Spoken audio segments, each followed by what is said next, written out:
Pessoal, bom dia. Eu vou fazer aqui um apanhado de pequenas notícias sobre o assunto de ontem da ligação do Bolsonaro com o Cajuru, CPI, coisa e tal. Só porque saíram algumas notícias, algumas novidades, é interessante a gente acompanhar isso daí, esse Big Brother Brasil Três Poderes, que realmente está muito engraçado. Essas notícias foram sugeridas pelo Thiago Souza e pelo servidor público do Ancapistão. Obrigado aí ao pessoal que sugeriu a notícia e vamos a ela. A primeira coisa é a seguinte, vocês lembram, né? Só para contextualizar todo mundo aqui, o Luiz Roberto Barroso determinou pela primeira vez que o Congresso tem que abrir uma CPI, uma vez que já foram instalados os requisitos mínimos para abertura da CPI.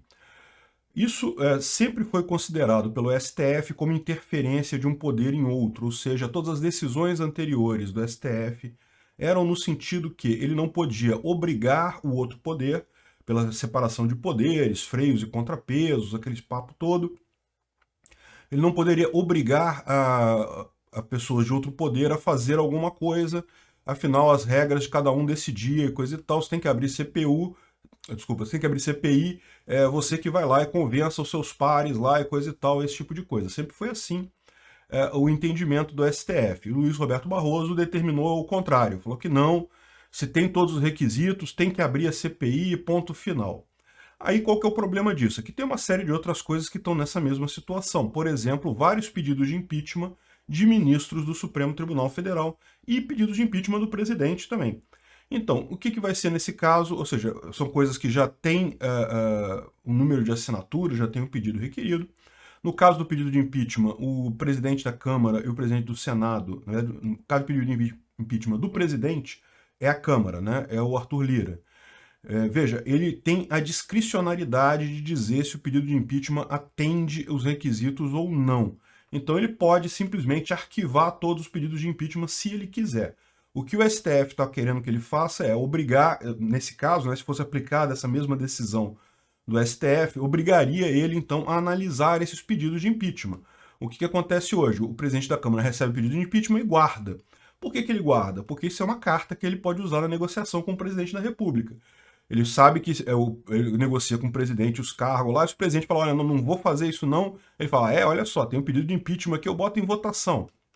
Então, por essa ideia do STF, o presidente da Câmara teria que ou descartar todos os pedidos de impeachment ou botar eles em votação. E a mesma coisa cabe para pedido de impeachment de ministros do Supremo no Senado. Quem julga impeachment de ministro do Supremo é o Senado. Eu já falei várias vezes que eu não acredito que isso aconteça de fato um impeachment de ministro do Supremo, mas em tese, pelo que está rabiscado lá, é isso aí. Então, da mesma forma, tem um monte de pedido de impeachment de ministro do Supremo que está lá no Senado, e um deles era um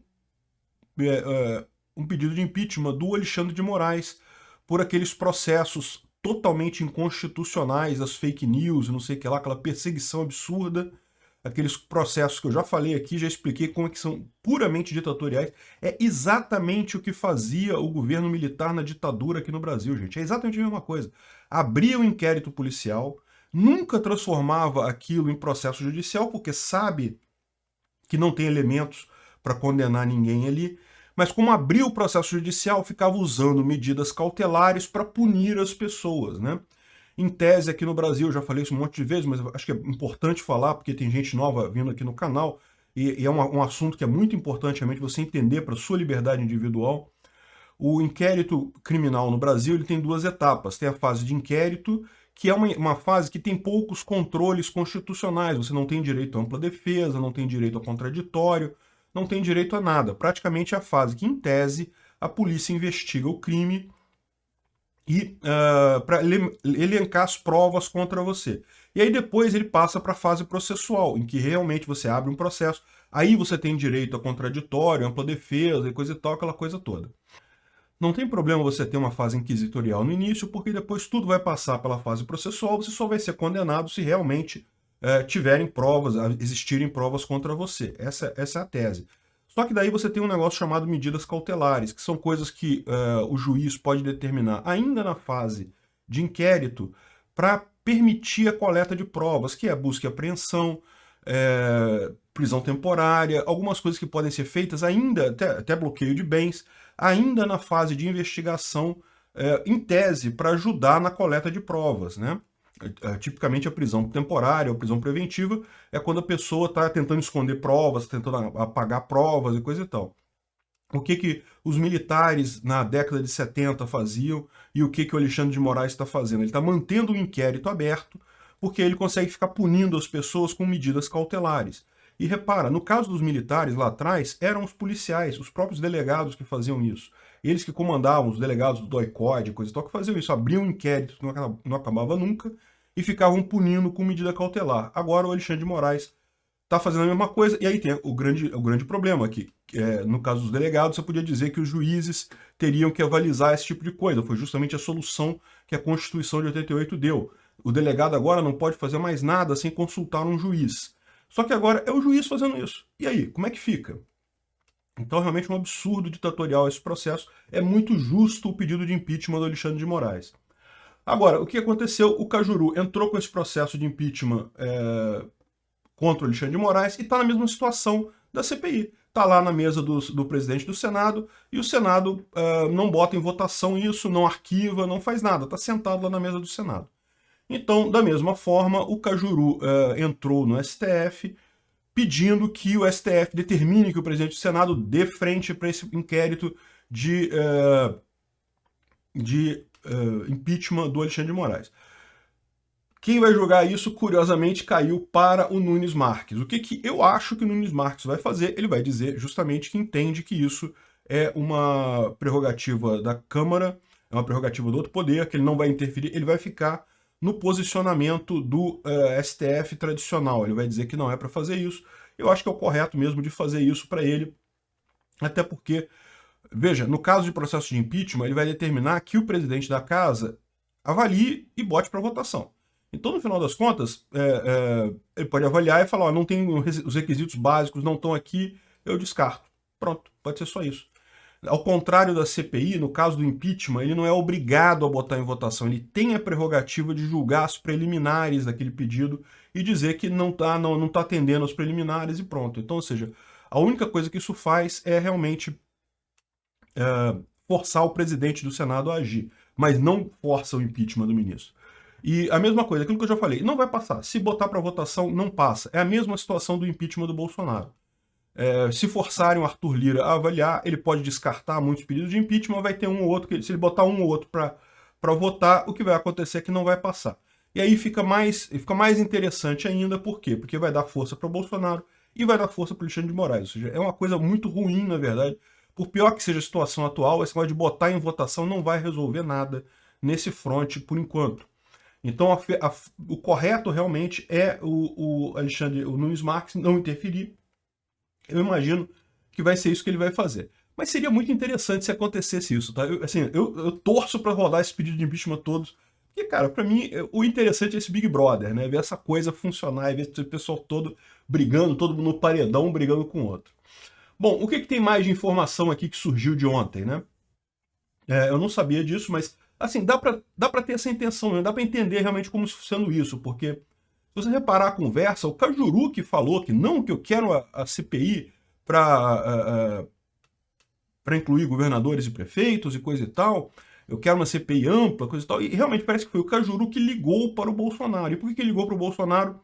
Porque ele estava preocupado que ficou a imagem de que ele estava fazendo esse movimento todo pela CPI só do presidente. Ele quis deixar claro que ele estava fazendo a CPI de todo mundo e pediu para o Bolsonaro não falar para outras pessoas que estava fazendo.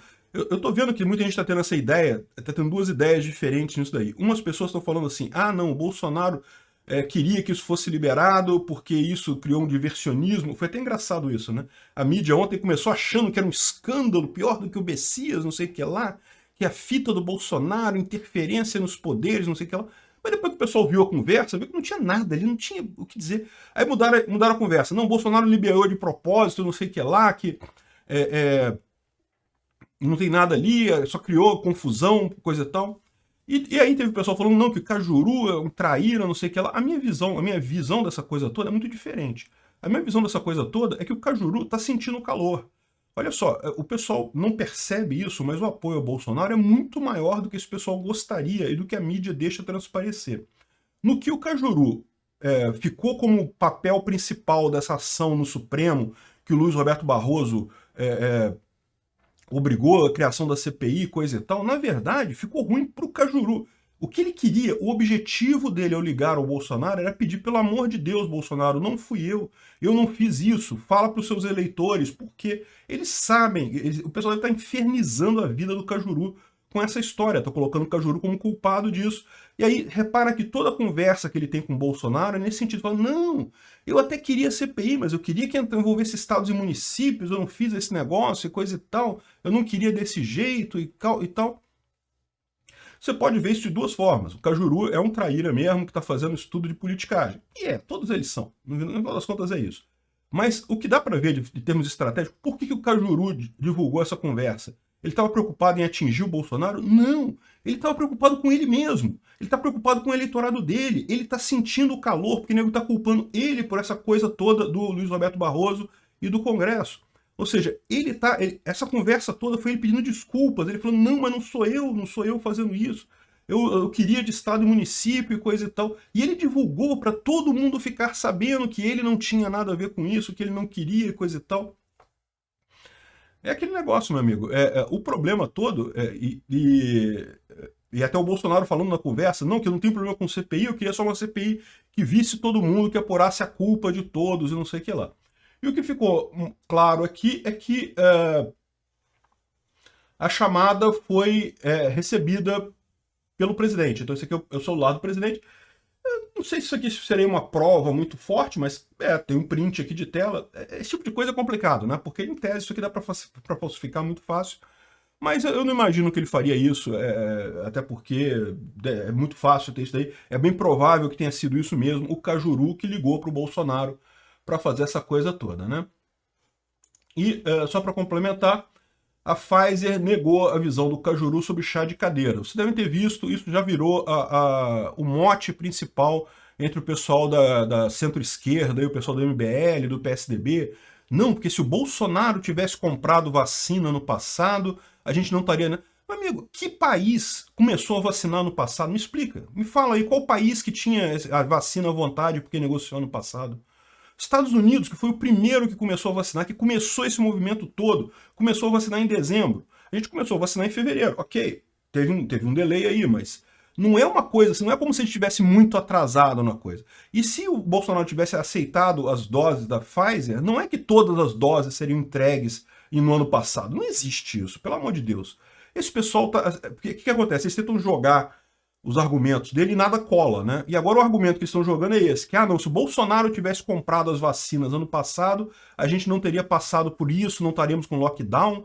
Porra, acorda, meu amigo, isso é coisa ridícula. Ninguém tinha vacina no passado. E se ele tivesse comprado, feito o acordo com a Pfizer, que era uma coisa complicada, ele explicou porque que não fez o acordo, que era a questão da isenção de responsabilidade que tinha lá atrás. Ele precisava consultar esse tipo de coisa. No entanto, ele acabou fazendo um acordo mais adiante. E, de qualquer forma, o tempo do acordo não faz diferença, porque a entrega das doses não seria no início de 2021. Evidentemente que não. Não seria em 2020. Ninguém tinha vacina pronta em 2020. Não seria no início de 2021. Eram 40 milhões de doses? Eram, para ser entregues ao longo do ano. A própria Fiocruz ia produzir muito mais do que isso ao longo do ano. Então... Não faria essa diferença toda que nego tá chorando aí, porque estão chorando nisso por quê? Porque é o único argumento que sobrou pros caras. Tudo que eles jogam na parede, nada cola, é impressionante. E continuam defendendo o lockdown, olha que absurdo. Aí eles querem dizer que o Bolsonaro é responsável pelo lockdown por não comprar vacina. Aquela lógica torta de que... Eu fico imaginando o tamanho da pasta de dente mental que virou, a pasta de bosta que tem o cérebro dessas pessoas depois disso. Porque, pô, só pode ser, né? Não consigo entender mesmo. Impressionante. Não, meu amigo, bastava o prefeito Ardado e o governo otário não decretarem lockdown, caramba. Pronto. A causa é sempre a causa direta, é sempre imediata. Bom, e a coisa tá quente, né? O Bolsonaro falou que cada um de nós deve ver o que pode fazer pelo Brasil, sua liberdade, prepare-se. Como eu falei para vocês já há algum tempo, esse período agora, eu achava que março ia ser mais crítico, mas, assim, por esse período agora, primeiro semestre, é que seria o ataque principal contra ele, é o que a gente está vendo, né? A gente está vendo eles tentarem colocar um monte de coisa A questão é que nada cola. Tá sendo. Mas não vai parar isso agora. Vai ter ataque, pelo menos aí até junho vai ter esse tipo de coisa. E vamos ver o que vai acontecer daqui para frente. Certamente ele está sabendo de mais coisas do que nós. Ele sabe que vem alguma artilharia pesada aí. Se prepara que vem coisa aí. Esse Big Brother vai ter coisa quente por aí. E eu imagino que ele se refira aqui, eu espero sinceramente que ele não se refira a militares, pelo amor de Deus. Eu sou totalmente contra esse negócio de intervenção de militar. Isso só dá merda, isso só é ruim. O que eu tô achando que vai acontecer é alguma intervenção do Supremo, porque como eu falei para vocês, na Câmara não passa nada, mas o Supremo virou oposição. Então o que eu imagino que vai acontecer, o que ele está falando aqui, que ele acha que vai acontecer nesse Big Brother, é que o Supremo vai preparar aí alguma armadilha, alguma coisa aí, alguma pegadinha. Nessa frase aqui também ele fala que, se a facada tivesse sido fatal, você não teria, a sua liberdade não mais existiria, coisa. Ok, Bolsonaro exagerou um pouquinho aí, né? Lógico que não é assim também, mas de fato, se fosse o Haddad na presidência, meu amigo, certamente esses lockdown todo estavam muito pior, estava pior que a Argentina. Igual lá, tudo fechado, tudo quebrado, o pessoal morrendo do mesmo jeito e tudo quebrado, tudo parado. Então, assim, não vou dizer que não teria mais nenhuma liberdade, mas certamente liberdade como a gente está hoje, que a gente já consegue contrapor essas medidas de lockdown e isolamento social, certamente estaríamos muito pior. Não tenha dúvida disso. Vamos ver o que vem pela frente. Vai ser emocionante. Big Brother é bom, cara. Para nós libertar, a gente sabe que foda-se o que acontecer. Se cair Bolsonaro, cair o STF, coisa e tal. Eu só não quero ditadura. O resto tá valendo. Se chegou até aqui e gostou do conteúdo, clique no like e se inscreva no canal. Isso me ajuda e ajuda também a causa da liberdade, pois o YouTube vai passar a recomendar mais os meus vídeos e vídeos com temas libertários para você e para outras pessoas. Considere também clicar no sininho e pedir para ser notificado de novos vídeos. Caso queira sugerir uma notícia para falarmos aqui, é só ir no nosso site https://ancap.su, clicar lá em sugerir uma pauta, colocar o link da notícia, pode acrescentar alguma informação se você quiser. Eu agradeço a todos que nos ajudam a fazer este programa.